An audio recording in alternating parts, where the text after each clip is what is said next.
You're listening to the Holistic Spaces podcast brought to you by Mindful Design Feng Shui School, episode 99, Holidays with Holistic Spaces. Welcome to episode 99, 99, of the Holistic Spaces podcast, where we hope to inspire, educate, and empower you to create your own holistic spaces that nurture and resonate with you.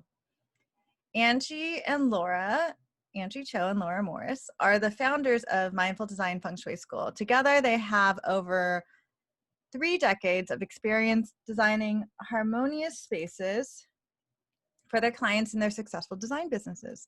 Through articles, books, workshops, videos, TV appearances, and consultations, Laura and Anjie have guided thousands of people to shift their energy and revitalize their living spaces. Mindful Design School offers Feng Shui certifications and Feng Shui courses. Check us out at mindfuldesignschool.com. Speaking of Mindful Design courses, you guys should definitely start following us. Get on our mailing list if you go to mindfuldesignschool.com, and on the main page, if you scroll down, you can sign up for a newsletter, because we are going to have a special offer for our New Year's Reset package this year, and it's only going to be like for 1 week, and then it goes up, and it's going to almost double, and it's going to double in price, right? Yeah, it's going to be half price off. It's basically going to be half off. We're going to make it half off, so definitely check that out. It'll only be available for a week, so get on our mailing list. And we're really excited about that program that we just put together, this course package, which includes a live class and a pre-recorded video and class and PDFs. And we always have fun with that every year. And of course, we have our certification program. We have Feng Shui students that we certify to become consultants. And, I had a call with one of our current students who's about to graduate the other day, and it was really sweet because we were talking about it, and I realized, Laura and you and I are able to give a lot of information on the podcast and through all our blog posts and all our content. But when we work with our students, it's not about information anymore, but it's about transmitting wisdom. So it's really quite delightful on both ends. And so if you have that itch, definitely look into it, because you can collect a lot of information, but what Laura and I really love to do is to transmit wisdom and help everyone cultivate their own deeper understanding of Feng Shui. And in turn, Laura and I learn so much from our students, and they become our teachers. Yes. Yeah. Well said. Yes. So on to episode 99. Can you believe it, Laura? Oh, I know. It's crazy. I know. Thanks. Flies by, man. We're sitting there talking, chatting away. I know, Makes but it thank easier. God, because I had this podcast, and it was really hard doing it on my own, and now I have Laura, and so now it's fun to do. When you can talk, and it just being able to be conversational but still information based is it makes everything a lot easier, and I think more interesting to listen to in a lot of ways. Yes. And I think I've heard feedback that people feel like we get along pretty well, which we do. Okay. Yes. No, it is true. We do get along. We talk. I want to get this number right. We talk 8,000 times a day, I think. Wait, it has to be a multiple of 9. Right. Sorry, 9,000 times a day. I know. Well, actually, this is going to be fun. As if you've been following us for a while, we always do really fun stuff for Chinese New Year, for the Lunar New Year, including zodiac, like the zodiac compatibilities and stuff. And so if you don't know, Laura's a rat and I'm a dragon. So, and also our project manager, our communications manager, who basically, helps us with everything, Maria, she's a monkey. So we really, actually, if you know the Chinese system, the Asian zodiac system, we're a really good match, because the 3 of us form a harmony. Mm-hmm. Yeah.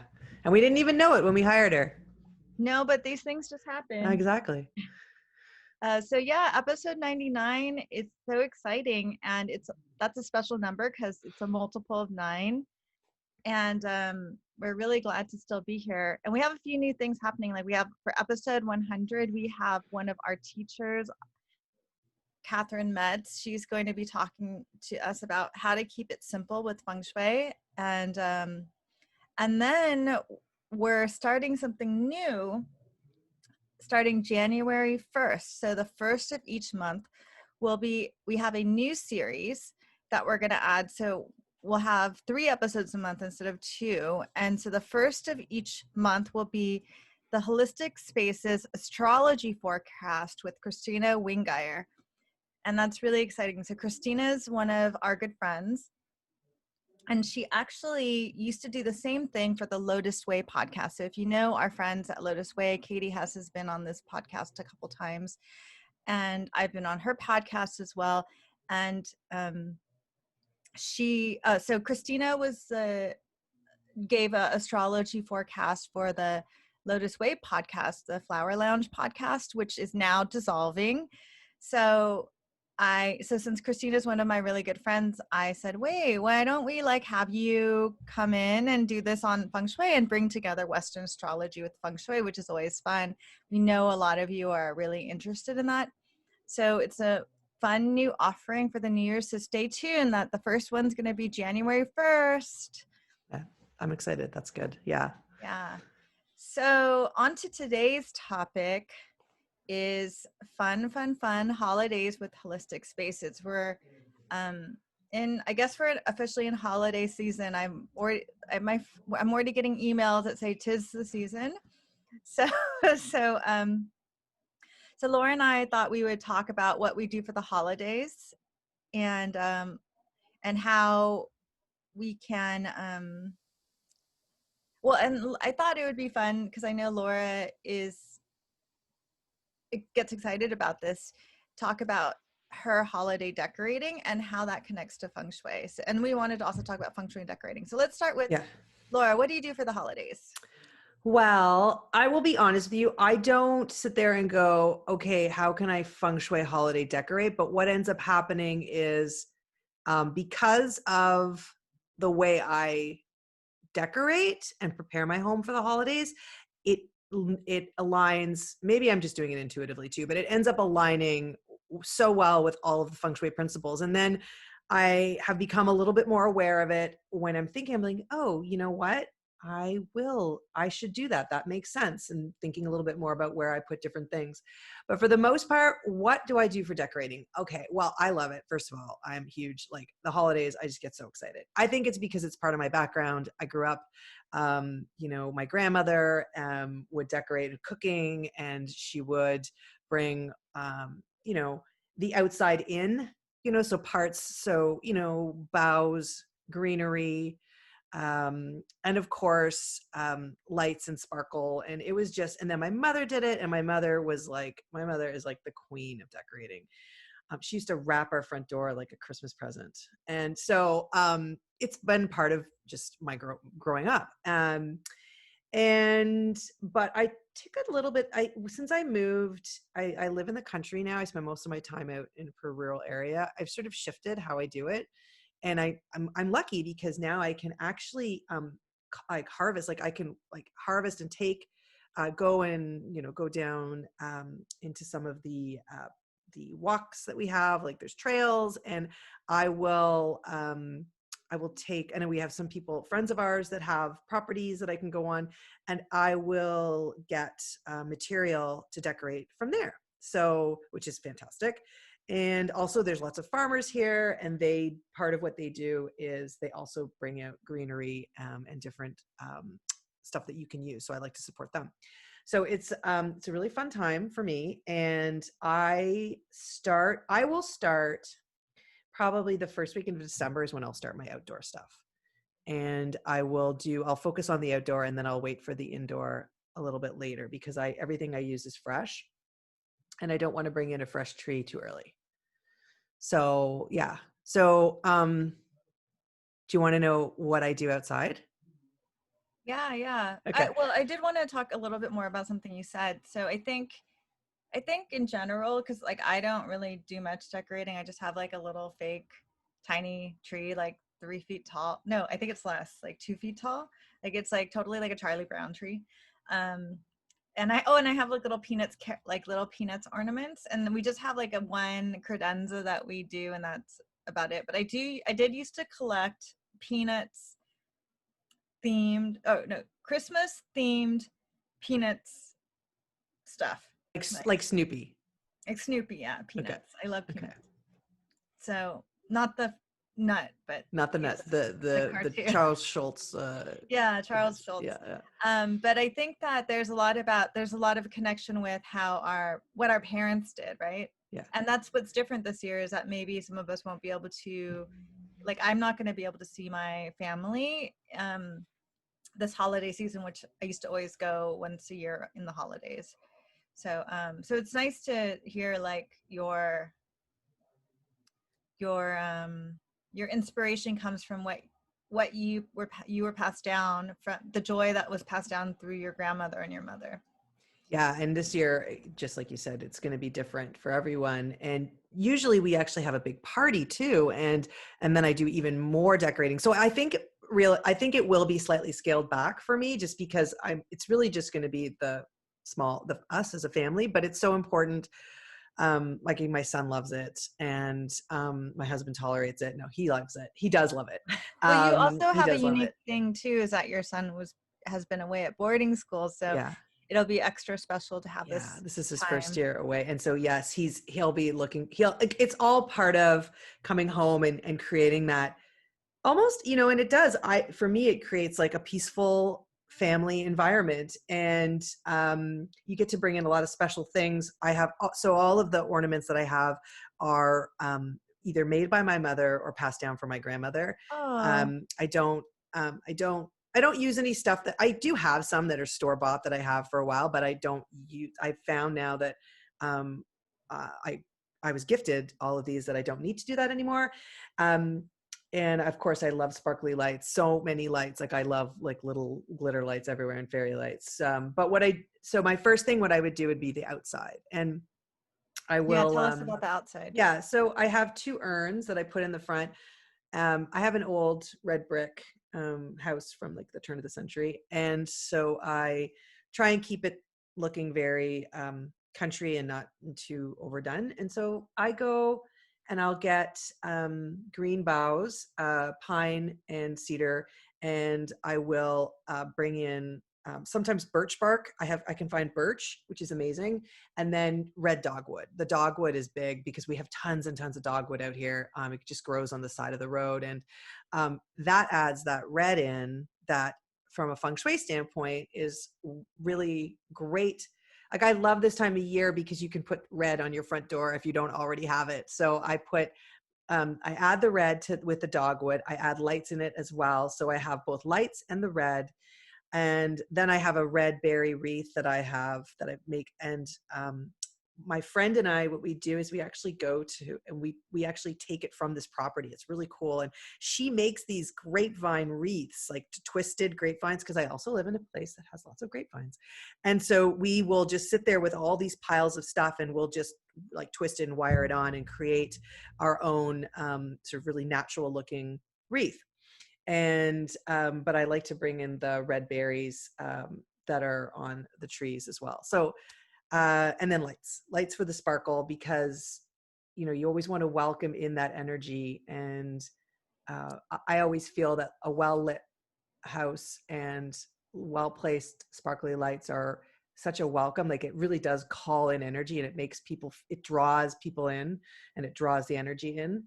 And Well, then it's very necessary in the winter though, right? Because that's yeah. fire energy. It brings in warmth. And if we look at it in a very basic way, in the winter it's very cold in most places. So we need the warmth of a fire to gather.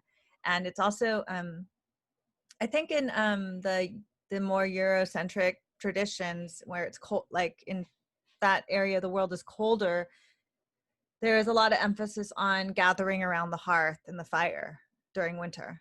Yeah, and also it is dark at 5 o'clock now, so which Yeah. is a real bummer. So it's nice to have that light, and then yes, you have the fire. We always have our fire going. We have a fire place here, and Yes. Well, when you're in whatever season you're in, you need to balance it out, right?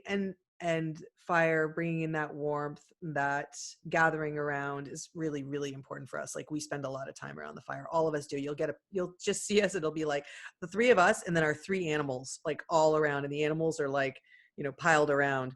So, so that's the outdoor. Yeah. So I source a lot of the stuff. I'm lucky that I can go out in actual outdoors and grab it.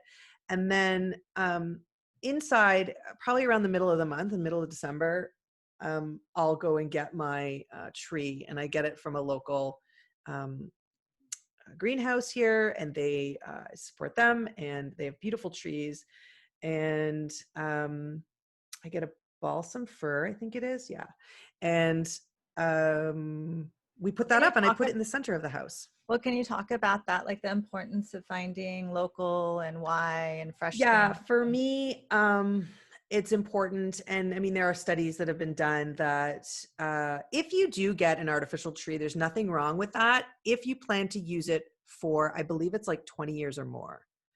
Because then but a lot of people don't, and so unfortunately it just becomes landfill if it's not if it's not being used.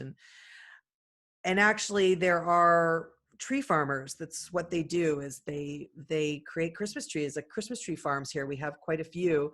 And so they literally grow these trees specifically for that. And then they're chipped, and then we bring it to a place that they're wood chipped, they're brought back in, they're mulched, and they used again. So for me, um, it works. I don't have to go too far to get it, which is nice. Actually, we can even carry it home if we wanted to.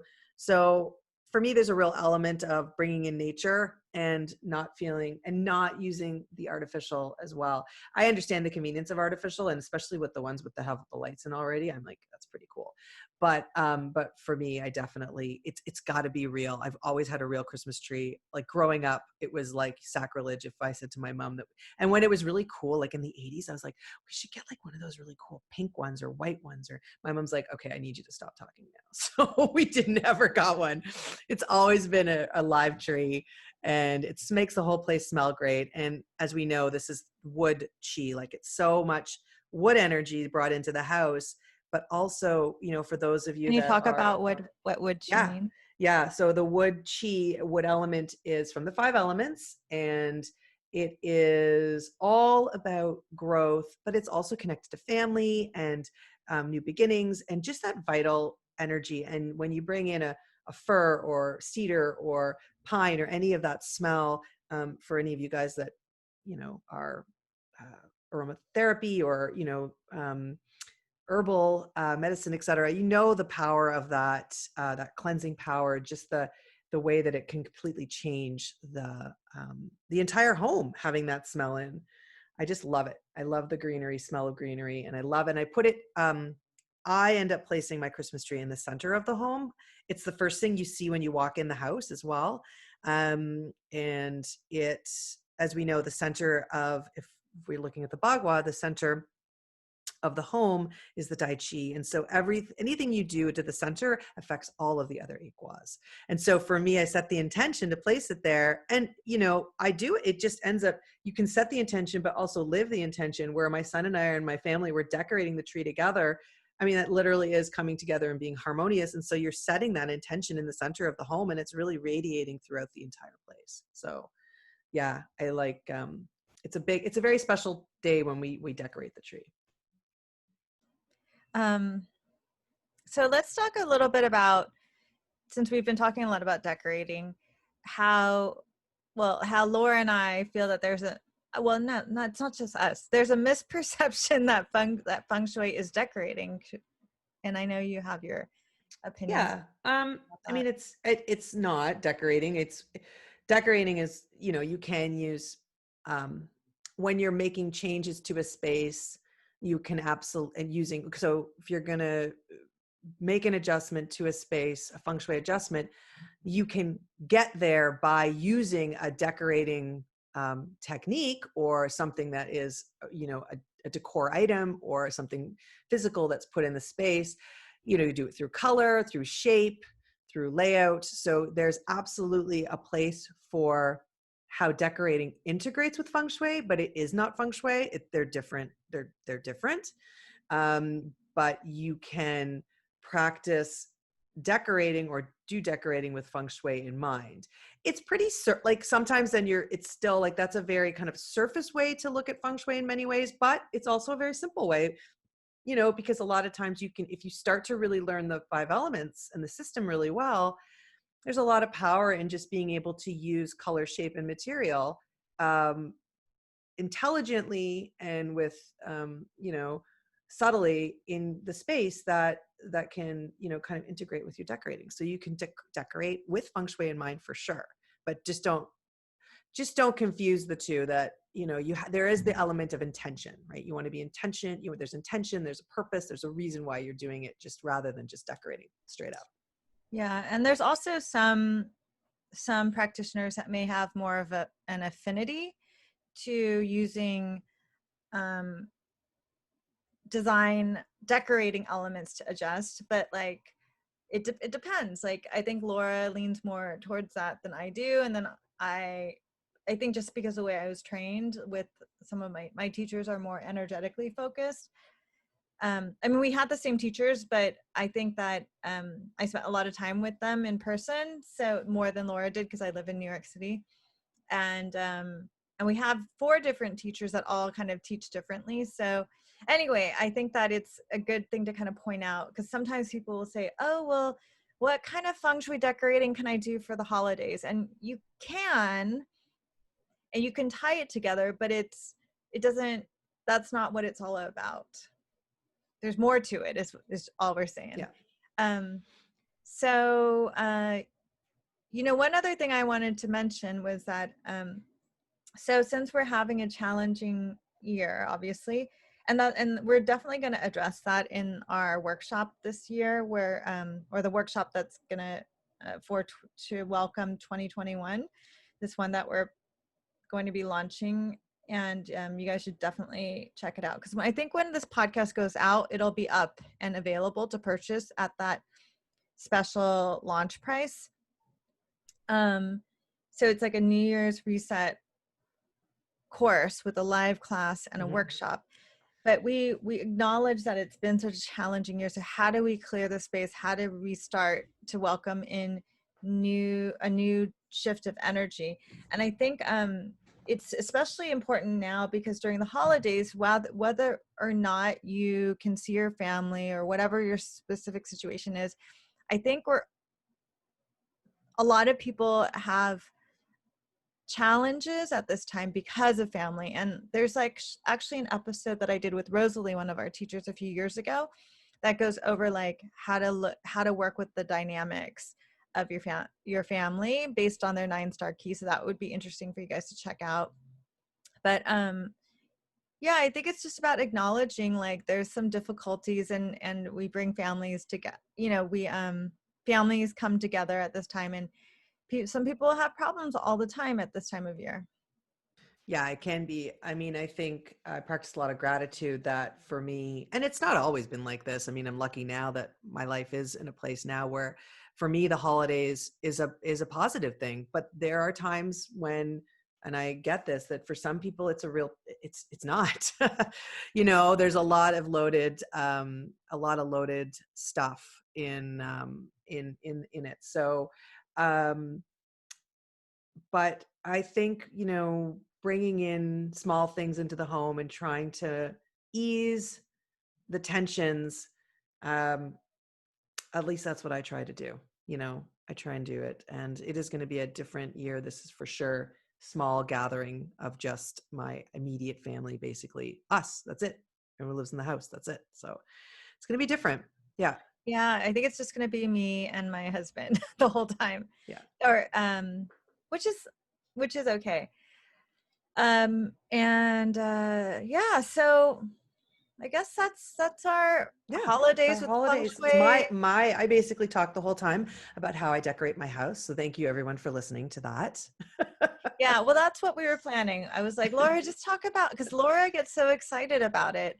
So I was like, why don't I just interview you about all the things that you Oh, and do? oranges. Wait, one last thing. Okay. A bowl. I get I get clemmies, and I always have a bowl of clemmies on my counter in my kitchen. And then we just constantly eat them because oranges, as you know, from a feng shui standpoint, are very high yang.